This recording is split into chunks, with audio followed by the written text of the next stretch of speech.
Okay, hello, Drama Dreamers. This is admin MYNL, and we're reviewing Taste of Honey episodes 2, 3, and 4. So what do you guys think of this So, drama? let's get started, shall we? Alright. Yeah, I don't know. So far, I really don't like the beginning. It's just, I don't know. Well, you aren't a particular fan of this genre anyways, so I can understand you not liking anything about it. This drama, right now, Yeah, I think I'm gonna simple. go ahead. Yeah.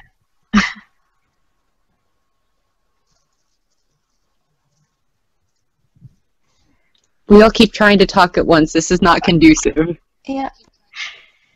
This isn't working. Okay, Nope, I'll talk then, I guess.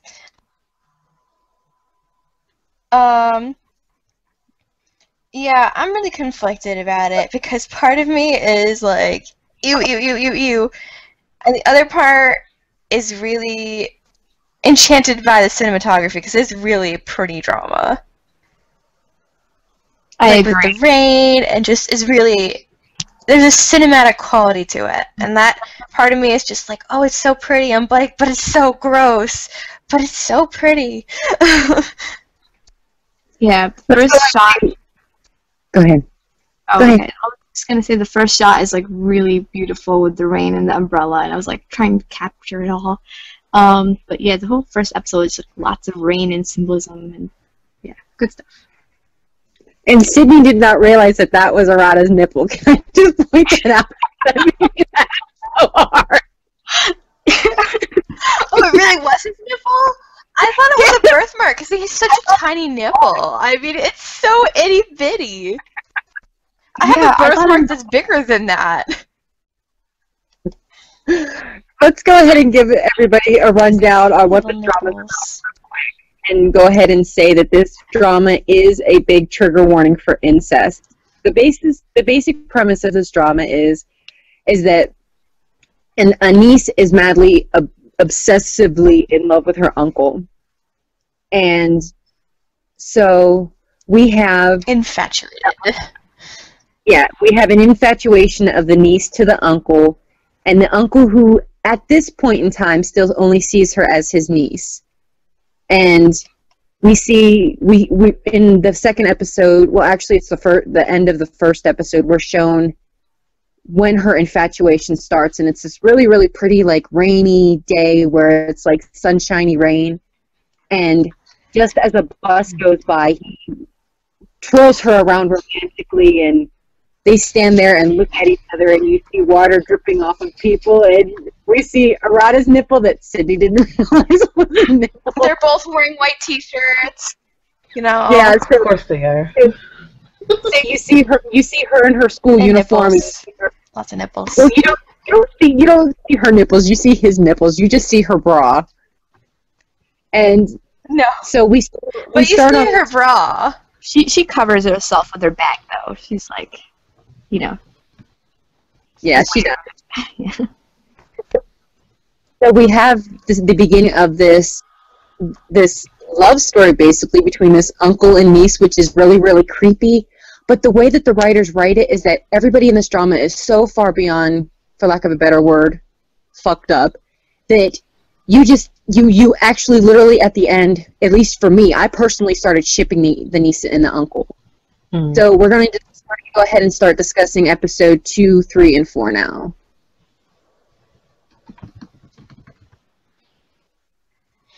Yeah, so basically, you end up coming to find out at the very end of episode 1 that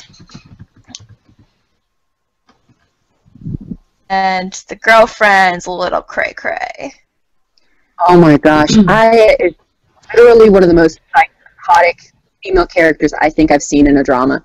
And that includes a homegirl that stuffed cobras in a basket and buried a girl alive. So for me to say that I is one of the most literally psychotic female characters I've seen ever written, that says something, at least to me.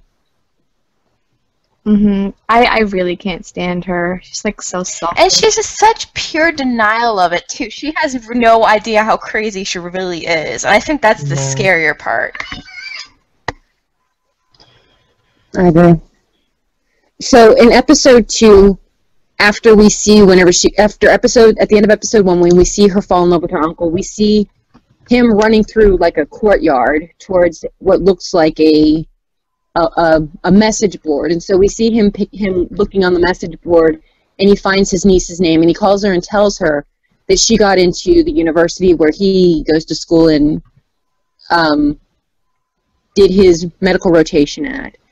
And she's all excited and about to move to Tokyo, but she's not moving to Tokyo to actually become a doctor. She's just moving to Tokyo to be with her uncle / the man that she loves. Which we've kind of talked amongst ourselves about. Yeah, because after the pouring rain... Yeah, that made me not like her. I mean, there's the incest part, but I'm not about to hate characters because of that. I mean, because there's other incest dramas, Boku wa Imoto, which ironically also has the same female. She apparently gets typecasted as the incest chick. But, yeah, that ruined her character for me, is that she apparently just has no... I just feel her, like, she has the personality of a cardboard cutout. She's never really... She doesn't really grow up. She just, like, becomes obsessed with her uncle, and will do anything to be with him. She doesn't really have any goals or aspirations of her own except being with her uncle. Mm-hmm. And you see, like... Go ahead. Sorry. Go ahead, Steph. Oh, I was just going to say, like, she just seems so emotionless, and you see the other students her age trying to, like, be friends with her, and it takes, like, a good, a couple tries, and they finally, get to... Yeah, she's downright cold. Lack of any social ability. She's just so obsessed with her uncle that she doesn't think about anything else. Pretty much. She, okay, it's so weird. This is like, it's like it started with a kiss chick, except not as fun. Oh, yep. I definitely see that. Like, it's like that same obsession with one person, but at least it's the girl in it, Playful Kiss. It started with a kiss, whatever one you want to pick. At least she had friends of her own. She had family connections that, like, were healthy, and she could tell people about, like, her feelings. Like, she was obsessed with one guy and all that stuff, but, like, and she was terrible at school and everything like that, but that was just like that she couldn't think about anything except she at least tries. She made efforts, like, so it's like that's how it is in the real world. Not everybody can do as well at school as other people. So it was just, but in this drama, it's just like, what in the world do you actually do? You go to school and look at your crush, who's also your uncle, and then you go home, and you go home and you think about your uncle, and then you go back to school and do the same thing. And it's like rinse and repeat. Like, what actually do you do besides sit around and, like, she doesn't have a hobby? She doesn't, collect stamps or something. Like, what do you do? My hobby is fantasizing about my uncle and like stalking. Yeah, like it's like, yeah, it's really annoying how it's nothing. Oh, else. and Like, the stalking. I don't necessarily hate. Yeah, the stalking. I don't necessarily hate incest stories. I think they're interesting, and they can be interesting. But this one is just, like, so frustrating because every single character is just so unlikable. Yeah. Yeah, I feel the same way. I really, I felt... I was gonna ask, how do you guys feel about when she first met Aya? that whole dinner was extremely uncomfortable. Uncomfortable? Well, Yeah. At first, I was just like, wow, Naoko's being really rude. I mean, yeah, you're in yeah. love with your uncle, but have you ever thought about your uncle's feelings that maybe he likes this person?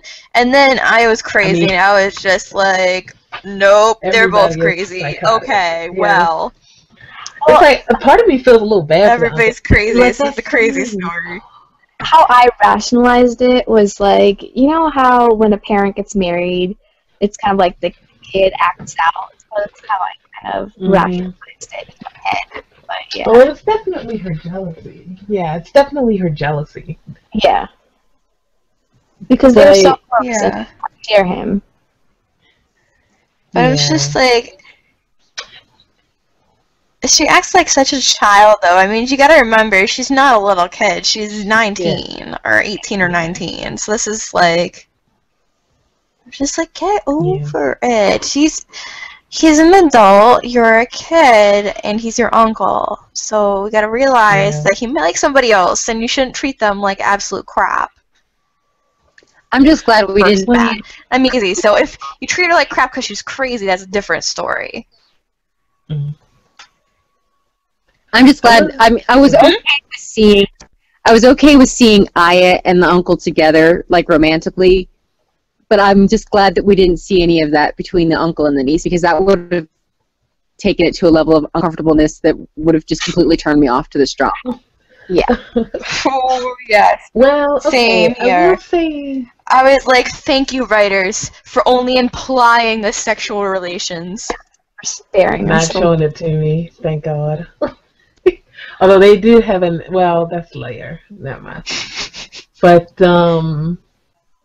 what was I going to say? Oh, the dinner table. You know, it's something in general. The dinner table especially. The dinner table, the first episode, which we're not really talking about, but it's something that's been consistent throughout. Regardless of what I think about the story and the characters, the cinematography is intense.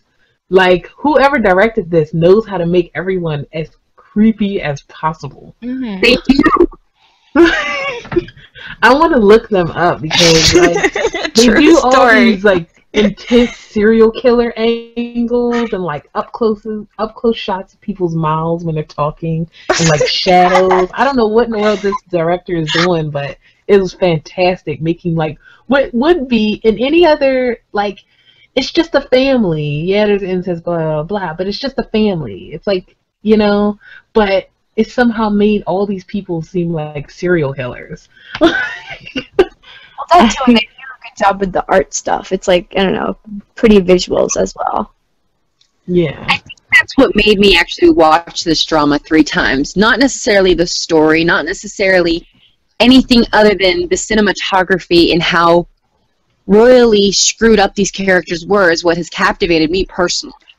Yeah, Because I'm gonna look up this you rarely see a drama that goes there, because dramas seem to have a format where you always have the good girl, the good guy, the evil woman, the horrible parents, yada yada yada. It's the same typical trope throughout, you know, multiple countries and multiple genres within the drama genre. That seems to be the typical format. And so to see a drama where everybody is so royally screwed up, and on top of it, it's a taboo story. It just makes it more interesting for me. And on top of it, like you guys said, the cinematography is stunning. Okay, I'm looking them up now, and there's 4 different like the symbolism with the umbrella and stuff. Yeah, right. Okay, so there's 4 different directors, and they all took like little episodes. So like episodes 1 and 2 were Mizuta Haruhide, and he also did 6 and 11. Episode 3 was only done by Obara Ichiru, and 4, 7, and 9 was by Miyaki Shogo, and episodes 5, 8, and 10. This is like a really interesting split of episodes too. Is Nishisaka Mizuki.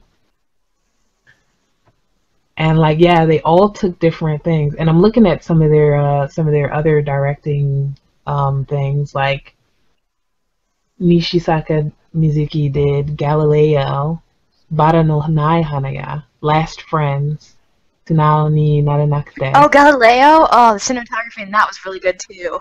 Yeah, it's like I'm seeing some good dramas on here for why this directing is so good. Well, Last Friends, if you look at the beginning and the ending of this drama, it's very similar to that. Mm-hmm. With them being wrapped up in the rose thorns and screaming and crying, that and in Last Friends it was the same thing, but they were wrapped up in like ribbons. Mm-hmm. Yeah, it's very interesting. It's very interesting that they had like 4 different directors like that. But that's a side note, I guess. That's like a film What do you crew. guys? Yeah. What do you guys think about the guy that I can't remember his name, but the boyfriend or the guy that is in love with her out of the group of friends? I want her to end up with him. I haven't seen the ending, so I'm kind of rooting for him. Oh. Yeah, No, he's really cute. I always noticed that in the first couple episodes. He is gorgeous. And I was just like, come on, why are you hanging out with your uncle? I mean, gross. There's better guys out there if he would just Younger guy. quit being so cold toward everyone. I can't have an opinion on this because I've seen this entire I have drama. to, but I'm going with my impressions from before. Yeah. Even before the time lapse, this character I'm going with still. my previous impressions. It's like, you know, he's the side lead as soon as you see him. Mm-hmm. Yeah. It's like he's got his side characters. Yeah. Like a lead. His obsession with her from the very beginning was very Stranger Danger-esque to me. Yeah, a little bit. Everybody was very Stranger Danger in this one. Yeah. Even the nurse that because in episode 4, Aya and I'm actually fast forwarding a little bit. Episode 4, Aya and the uncle, so crazy psycho girlfriend and the uncle actually get married in episode 4. No, it's even the nurse. Huh? It's in episode 3 they get married. Excuse me. In episode 3 they actually get married, and so before that, the uncle actually has one of the nurses come up to him and be like, you know, if you ever want to have an affair, you can have an affair with me, but wait, your wife's really scary. And we actually got a really kind of sweet yet really uber creepy confession from what's her name? To the Nako? uncle. Yeah, Nako. No, To the uncle. Which is the 2, her confession, because it's right before the wedding. She confesses and everything. Yeah. Let's go back to the things the way things were before. And she's like, yeah, I don't think it's gonna happen, but Yeah. That whole confession just, I don't know. It was really sweet if it was anybody other than her uncle. yeah. Right? That's the big hang up. I mean, it's like these two are perfect for each other if they weren't biologically related. Yes. And then they explained how he's her father's much younger brother who was adopted out to other family members when their parents died, so he has a different last name than her. That just I don't know. There's, you know, at first I didn't realize that they were blood related. I thought maybe he was like an adopted uncle, which Yeah, it was kind of. I could have been more lenient on that whole Yeah, the wording of it was really confusing. Yeah. But after the 3rd time, I finally realized that they are biologically related. A lot of people. Okay, so she's his much older brother's kid. So they are biologically related. And even though they don't have the same last name, because he was adopted when their parents died, they're still blood related. Yeah. Basically. And the fact that Aya wanted to marry him whenever she realized how much he loves her, that whole, wanting to win to that degree was just, so screwed up. Because they were in bed the night before, and he's like, don't you think it's time to get married? And she's like, no, I don't want to get married. And then after they had that dinner, and she realized that Aya loves him, she's like, let's get married. And you could see her starting to be a little bit psychotic at that point. Because whenever he hugged her, you would see her face like contort to like very like you were expecting a knife to like be pulled out of somewhere and like get stabbed into his back because the face. I hate how she just married him. Yeah, and she got so defensive over it, and I don't know. I is so classless the way I see the way she acts. I mean, if it were in my if I were in the situation, I would be like, ew, why do you like your uncle? Well, whatever, you're a little kid, so I'm just gonna ignore it. It's not like you're gonna steal my husband. Mm-hmm. And she does things to gloat about her relationship, like in front of so douchey. Yeah. Like she'd be like, "Oh, by the way, we're getting married." She casually drops that bomb, and she'll like try to act as like an aunt or whatever. Like when Naoko's not feeling well, she'll come in and like give her medicine, but she's just to gloat that she's with the uncle. And I was gonna say.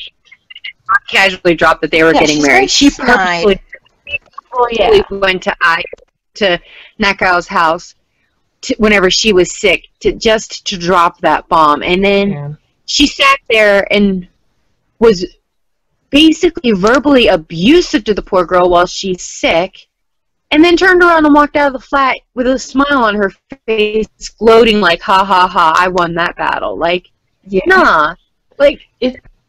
No, this woman just puts a level of rage in me from her, not only her arrogance, but her meanness. She is just a mean person. There's no other way to explain it other than she is just a mean person. She is not a good person at all. She's not even a good doctor. She's a good cellular researcher. She's not a good person. Yeah. So all she ever does is look in the stupid microscope.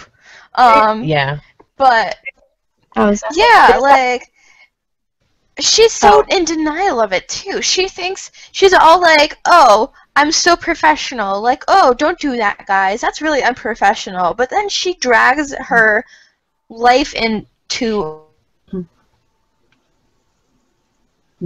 and she'll go out of her way to approach her at school and like whenever she can to gloat about the fact that I've won because I have your uncle.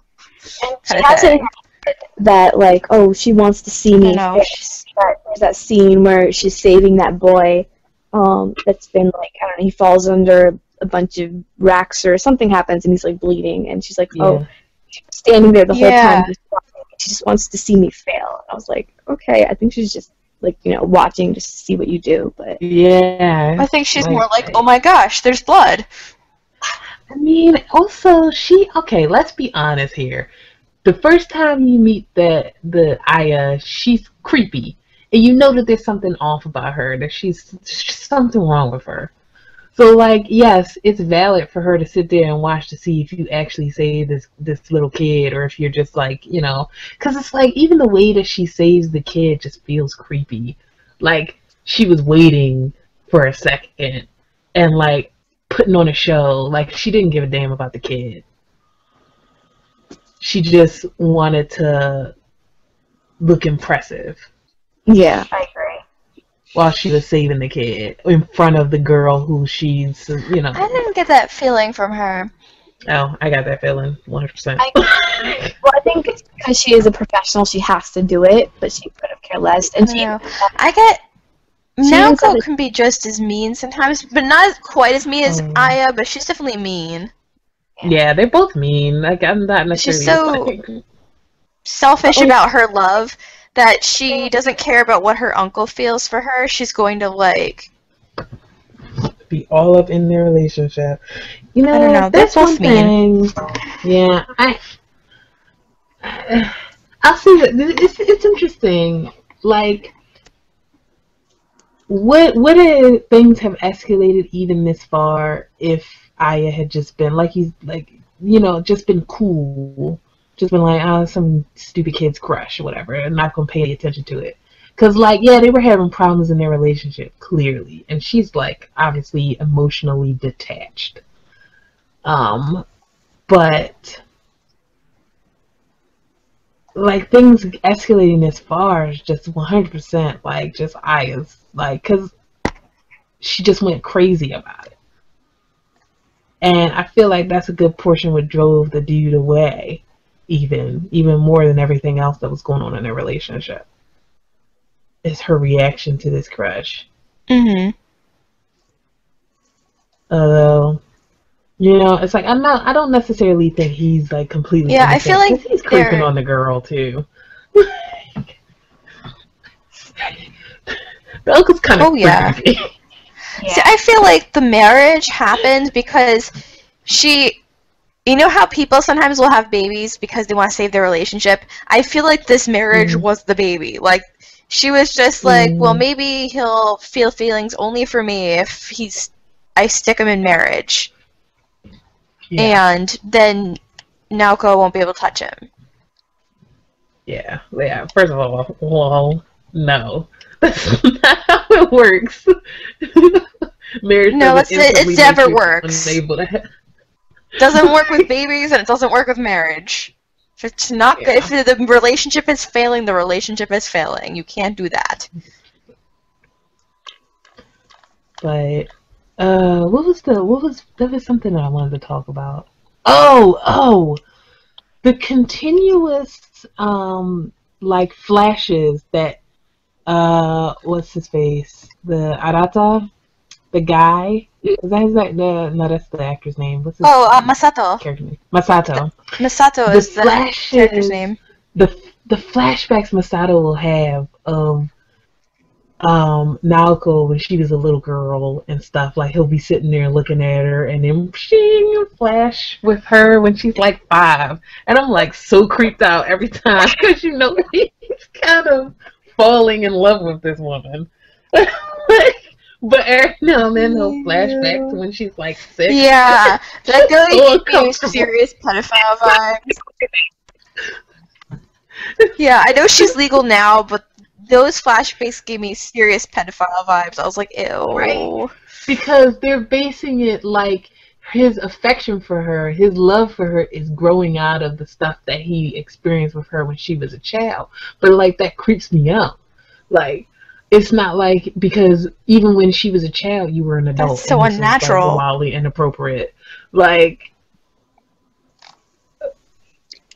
it's not even like, okay, she grew up next to me, blah, blah, blah, blah, and we had a relationship as like a, uncle and niece. And then, well, no, not uncle and niece. Let's take out the incest for right now. Let's say they were just like neighborhood friends, and he was like 18 when whatever, and she was like 5, and he used to take care of her because blah blah blah. And later, 10 years or 15 years later, they start a relationship. Like, you need to separate how you think of her when she's a little girl from how you think of her now as an adult, because this meshing with between your feelings as an adult and your feelings when she was a little girl is creepy as fuck. And this needs to, it's like you can't, you have to like prove to me that there's some kind of divide here. Like, even if the incest thing wasn't there, that's what I need from this. And those flashbacks with him thinking about her as a little girl simultaneously while looking at her kind of creeping, like alone in her apartment at night together. And that this is like, the music and the scene is telling you that this is falling in love scenes. Like, I'm just so creeped out. Anyway, I'm really creeped out by that. Well, that's like whenever I already mentioned this to Sydney when we were talking in private, but that's like whenever they were at the Eastgate Bridge and you saw the older brother and the younger sister walking hand in hand, and then she had all those flashbacks of their childhood together. Yeah, but she's definitely. That was just, I'm sorry, you're right. That was just so creepy. You are not thinking about that the same way that those two people are thinking about it. She's not. You need to not. Yeah, so it's an overall creepy on several factors. The fact that he's so much older, he's an adult and she's a kid. The fact that they're related, the fact that he's in a relationship and then married. It's like so much of it is just so uncomfortable to watch. We're all on so many levels. But what else happened in episode 3 and 4? 2, 3, and 4. I feel like missing something.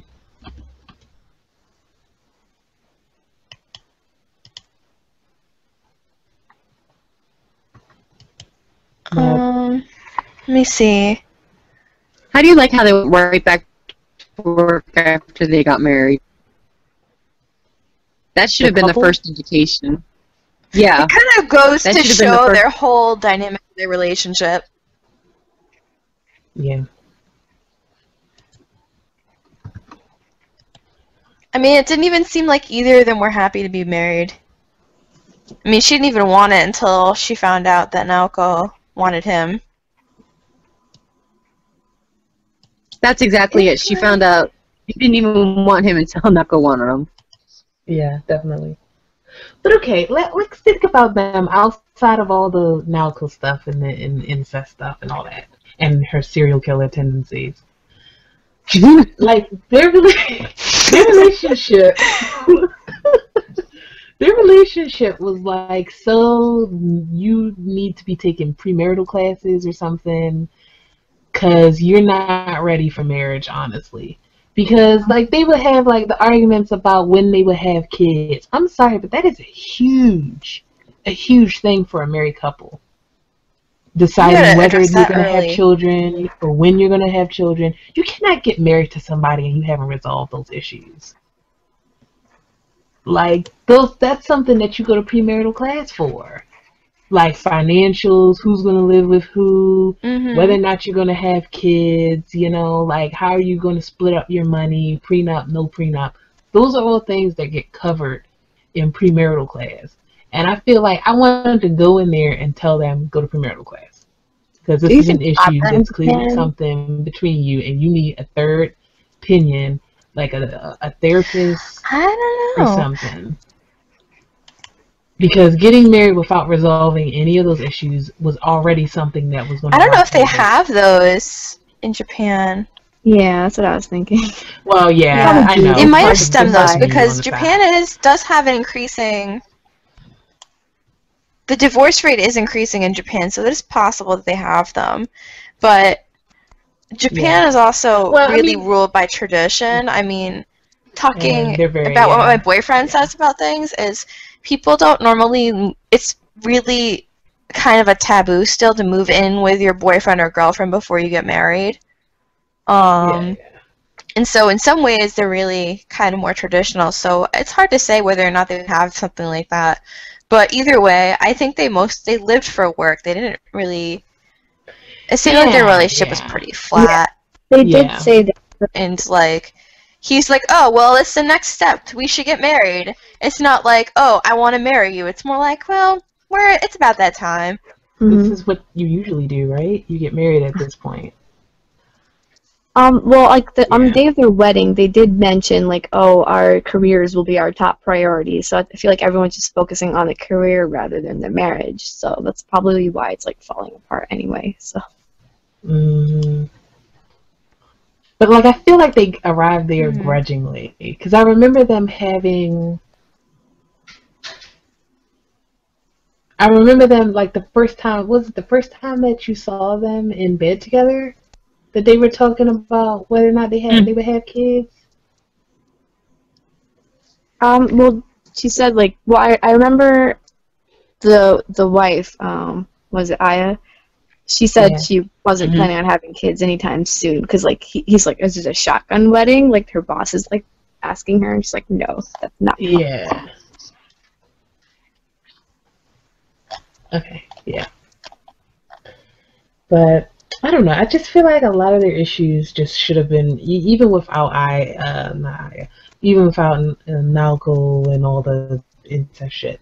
Like, it still was a lot of things in their relationship that would have made their marriage doomed. Even, like, the ultimate reason being that they clearly just have no genuine affection for each other in terms Needs. I mean, because he was clearly more emotionally invested than she was. And that's a problem. Yeah. They seemed to be together because it was comfortable, not because they actually enjoyed being with each other, because they were hardly ever with each other anyway, except for at night, bumping uglies. Yeah. Y'all are just friends with benefits. Like, let's leave it there. Neither one of them seemed to be into the like marriage, it's just the idea of marriage. And he's even like, oh, we used to talk more before we got married, and she's just kind of like, what? Yeah.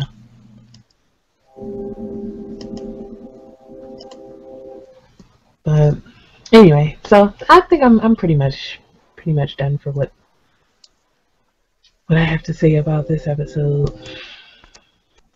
Or these kind of like episodes jumped from episode to episode. Yeah. Likewise. Well, episode 2, I know it's... so I think that pretty much covers it. Mm-hmm. Everybody